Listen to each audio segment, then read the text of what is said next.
There are 3 changes from the Coventry side, which was beaten 5-1 at home by Notts County in midweek, after which the players were individually interviewed by the club chairman Jimmy Hill. Jim Hagan stands in for Gary Gillespie, who's suspended. Brian Roberts is recalled at left-back, and the defensive qualities of Steve Jacobs are reintroduced in midfield in place of Peter Bodak.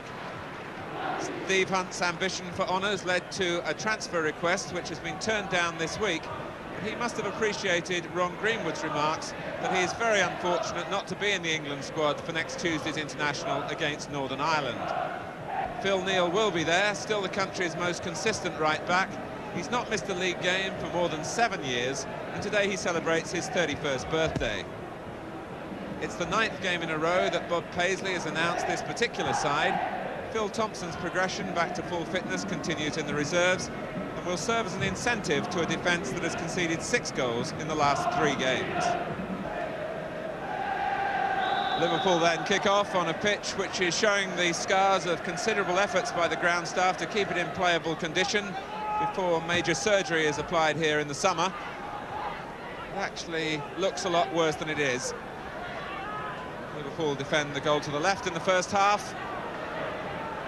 Against the Coventry side, they've showed 2 faces to their football this season, through to the last 8 of the FA Cup, but without a win in the league since December the 5th.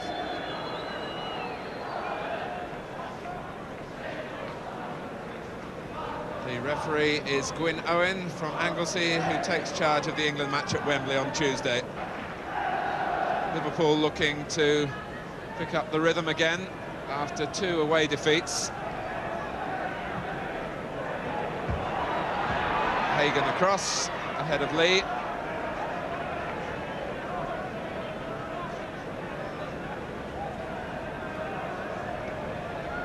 Dalglish. There's Jerry Francis. Bradford taking too long. And the shot from Dalglish.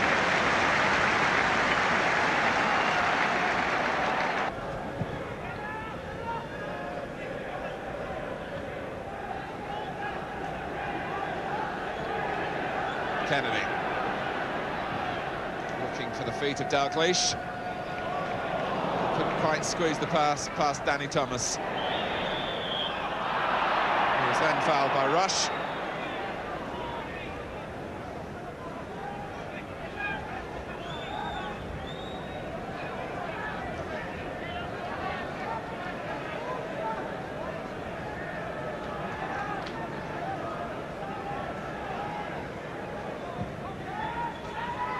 Liverpool won the game earlier in the season at Highfield Road by 2-1.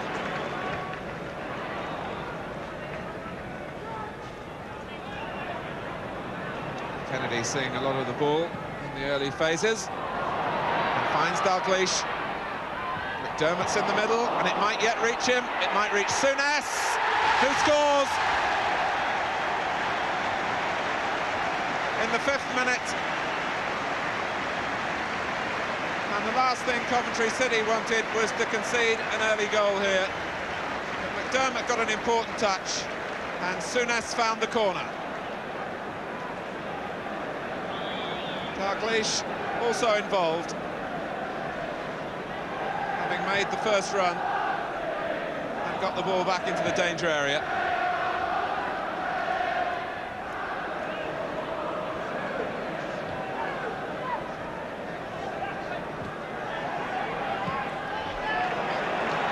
Dalglish.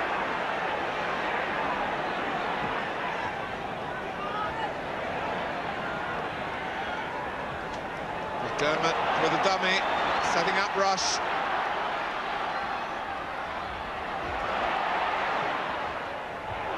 And Coventry had numbers back. Finally Dyson with a tentative clearance only as far as Neal, and McDermott was offside. Dalglish. Souness. This is Lee.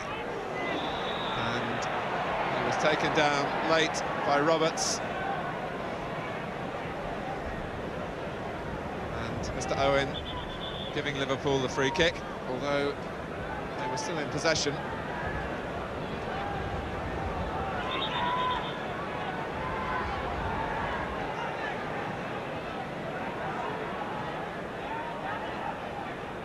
touch for Sammy Lee, and it's deflected. Lee will take the credit.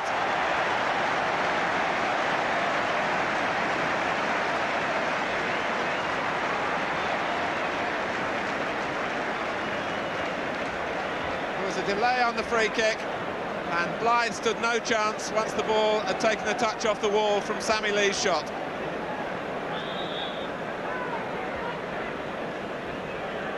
Steve Hunt was the Coventry player, it seemed to me, who got in the way of the shot.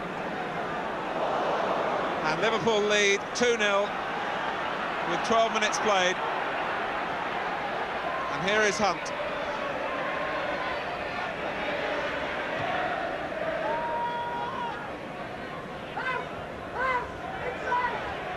Here is Hunt.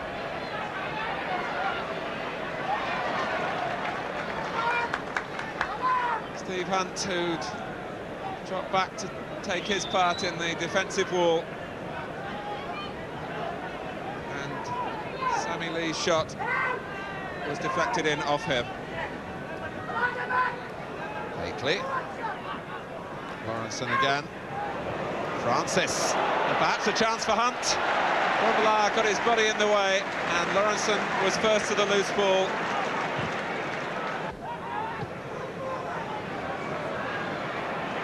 Lee.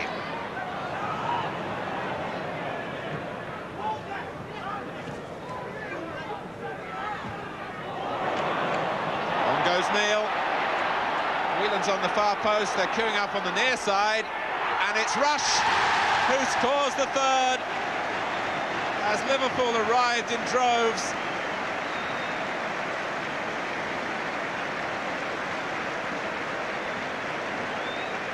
Phil Neal carrying it deep into the Coventry area, biding his time until the pass was sure, and the easiest of chances for Ian Rush. And Phil Neal makes a significant contribution on his birthday. And Ian Rush gets his 21st of the season. 10 minutes left in the first half that has been totally one-sided. Dave Sexton in the centre of the Coventry dugout. Francis and Souness.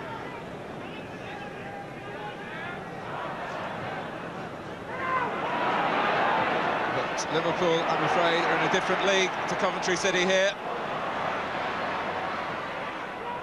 metaphorically speaking. Dalglish turned beautifully. His angle's right again. Lifted forward by McDermott. The touch from Dalglish was superb to work it onto the left foot.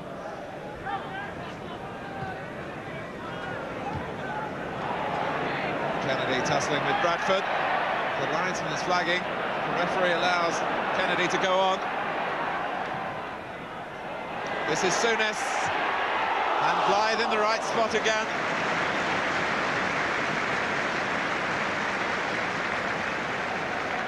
Cold afternoon.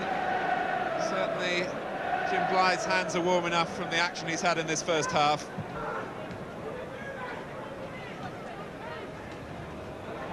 Now Rush. McDermott.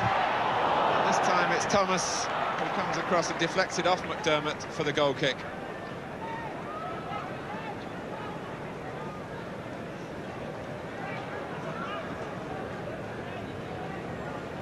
This first half seems to have been exclusively played in and around Jim Blythe's penalty area.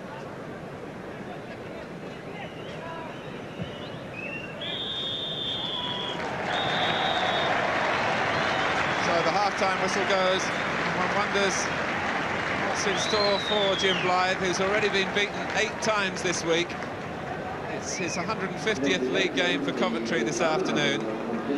But for his efforts, his side could be in a much worse position than they are already. 3 goals down, the scorers for Liverpool: Souness, the deflected shot from Sammy Lee, and from Ian Rush. At half-time at Anfield, it's Liverpool 3, Coventry City 0. Bob Paisley has pledged entertaining football. at Anfield, and certainly his Liverpool side have lived up to the manager's doctrine in this first half. And Liverpool attacked the goal to the left in the second half with this 3-goal advantage. Lawrenson penalised.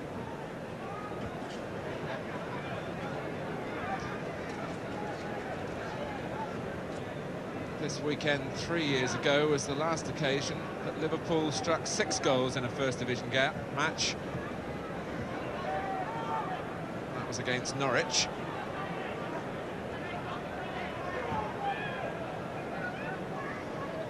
Francis for Coventry.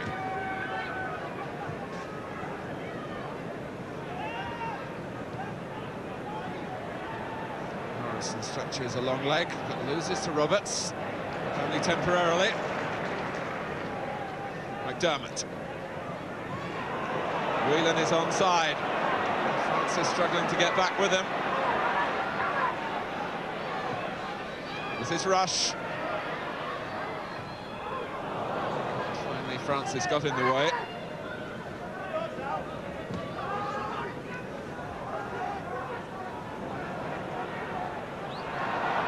It's out of play.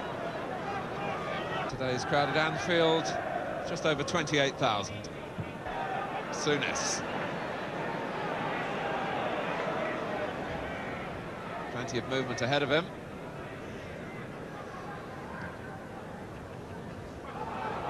Jacobs, who was watching McDermott. Thompson.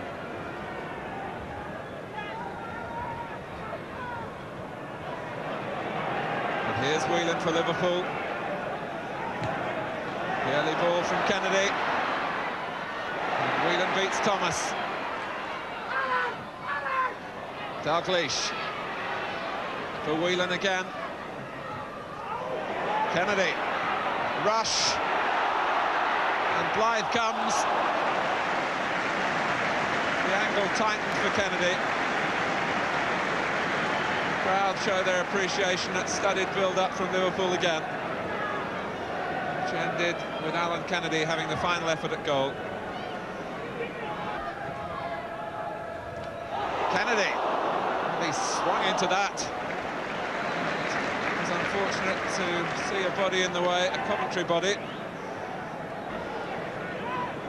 Francis. And this is Hunt. Grobelaar has made the charge and brings Hunt down outside the area.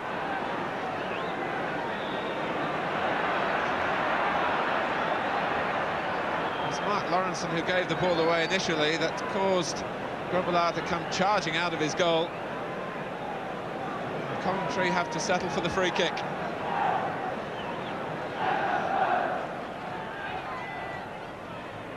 Roberts. There's no end product for Coventry.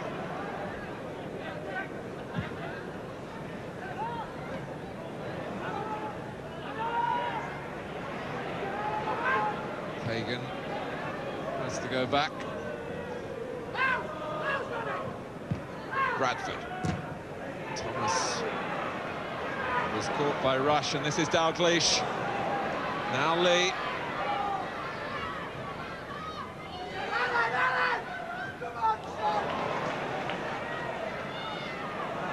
Whelan is the target for Lee's cross, and it dropped short.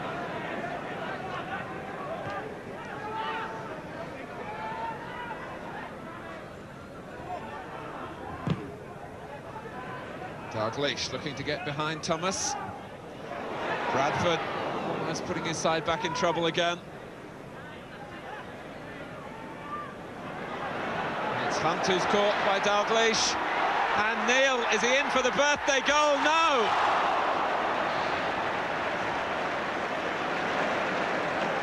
But Steve Hunt was caught in possession in a crucial area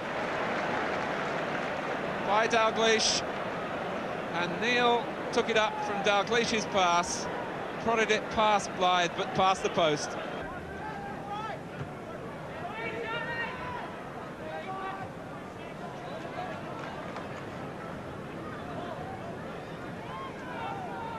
Graham Souness, who, barring any unforeseen accidents in the remainder of this game, will fly off with Scotland on Monday, as will Dalglish. And Dalglish is brought down, penalty. Hagen's trip.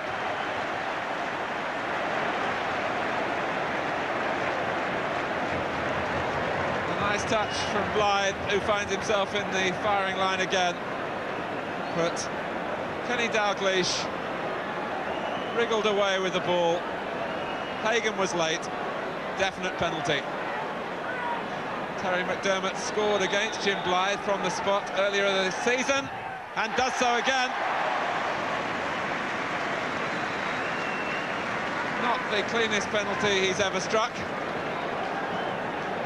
Goes under the goalkeeper.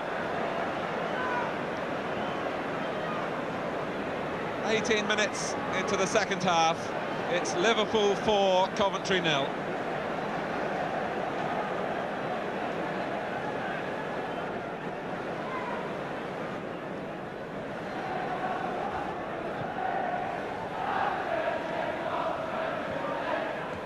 And Liverpool can now go looking for their best First Division win of the season.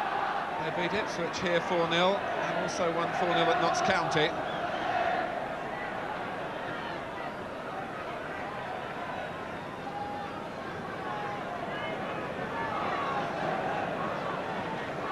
Francis.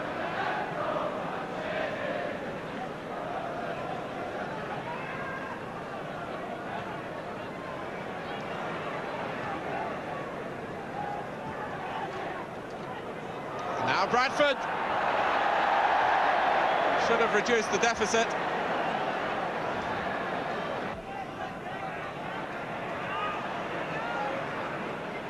Hansen. Half held up by Haitley, now faced by Francis. Here's Whelan. Souness. Will it be the strike? It is. And Blythe flicks it over the top from Graham Souness. Assess the other possibilities before curling it with the outside of the foot.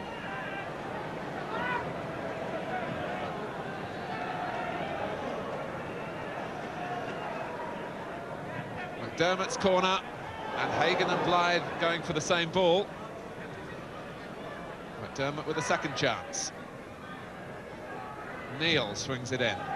Whelan is there.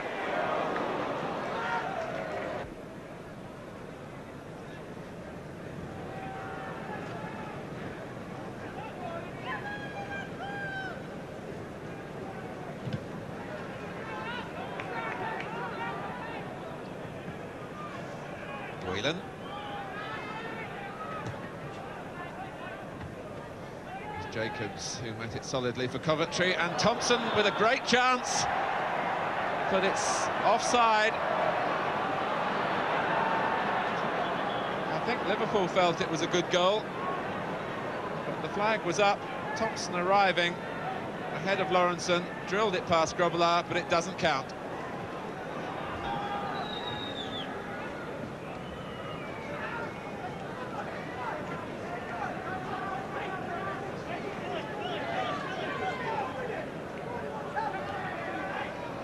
Whelan, Souness, Dalglish. Liverpool arriving in numbers in the middle. Rush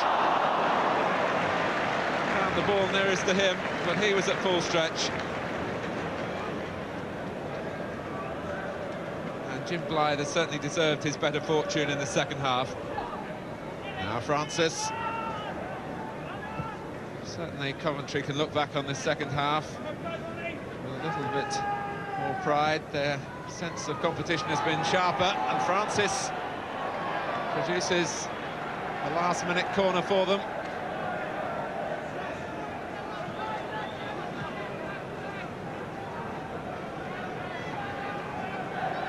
We go into injury time. Bradford will take it.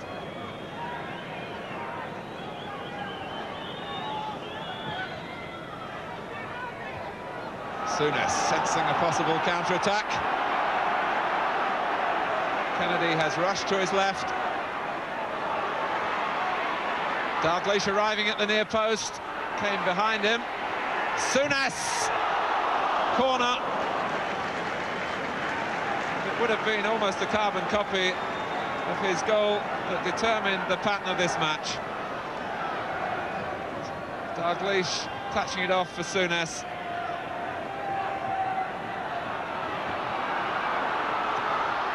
Dalglish, his problem was to stay onside. It's an awkward bounce for Hunt. Well, it's a match that ran a predictable course, really. Coventry, with the worst defensive record in the First Division, torn apart here. Terry McDermott, the scorer in the second half from the penalty spot, to add to the 3 first-half goals from Graham Souness, Sammy Lee and Ian Rush. And Liverpool have flushed 2 disappointing results in the past week out of their system. The final score at Anfield, it's Liverpool 4, Coventry City 0. Yes, Liverpool back in the groove, but it has to be said, against a very uninspiring Coventry side who haven't won in the league now since December the 5th, and they're really struggling there near the bottom of Division 1. Afterwards, I spoke to their manager, Dave Sexton, a winner the last time he was at Anfield as manager of Manchester United. Last April, I think it was, we won 1-0 with Manchester United, and that's actually, well, in the 13 or 14 years of being a manager, that's the only time we've ever won here. And today we got what most teams get when you come here, which is nothing. Well, I thought Coventry were a very poor side yesterday and got exactly what they deserved. They provided such little opposition, it was difficult to assess the 3 Liverpool Scots that will form the backbone of the national side to play World Cup host Spain on Wednesday. Alan Hansen at the back was rarely put under any sort of pressure by the Coventry attack. In midfield, Graham Souness always had time and he revelled in the space, looking even more arrogant than ever, and this lazy 40-yard ball out to Sammy Lee was typical of his performance. In attack, Jock Stein will be pleased to see that Kenny Dalglish is back at his cheekiest. I've seen nutmegs before, but never where the player, as well as the ball, goes through the opponent's legs. And it was that piece of improvisation that enabled Dalglish to set off into a dribble into the area that completely confused the Coventry defence and resulted in a penalty for Liverpool's 4th goal. Well, a final word on Liverpool. Since we covered them last time, we've had quite a few letters inquiring about the state of their pitch. And really, the problem is there for all to see, as I pointed out to the club's ground foreman, Bert Johnson. Yeah, but what it is, it's compaction in the top 2 inches, so we've put sand holes in it. So the little spots you can see are actually sand cores to help the surface water get through to the lower part of the pitch, which is quite in order. So basically it is a drainage problem? Oh, it's just a slight drainage problem. It's called thatching, really, but it's more technical than that. But to get over it, we've had to do this because we can't reconstruct the pitch in the middle of the playing season. I mean, you must admit it looks a bit of a sight, doesn't it? Oh, yeah, well, it looks a sight because your camera's 60 foot above it, so you're looking straight down on the holes. If you stand level and look at it now, it doesn't look so bad. But if you're looking at it from up in the air, it does look bad.